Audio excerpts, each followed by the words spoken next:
Bugun futbol tarixidagi eng xafa bo'ladigan kunlardan biri bo'lsa kerak, chunki xabaringiz bor.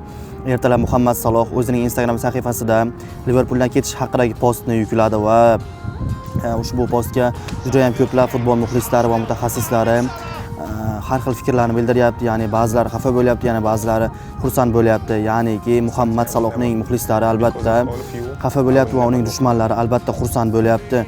U Liverpoolga kelganiga 7 yil bo'ldi va shu 7 yil ichida futbolchi orzu qilishi, futbolchi qo'lga kiritishi mumkin bo'lgan deyarli barcha sovrinlarni qo'lga kiritdi.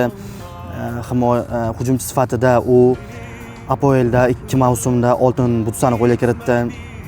Jamoa bilan Chempionlar Ligasini yutdi, APOLni yutdi, Liga Kubogini yutdi va boshqa sovrinlarni ham boshi uzra baland ko'tardi. Ana endi uning ketish vaqti keldi va shu 7 yil o'tkazgan vaqti uchun Liverpool unga juda ham ko'plab rahmatlarni yo'lladi va uning Instagram sahifasiga joylagan postiga o'zining jamoadoshlari ham ajoyib reaksiyalarni bildirmoqda.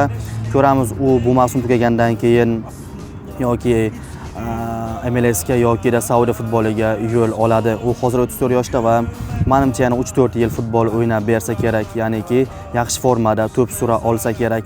Ko'ramiz oxiri qanday yakunlanadi.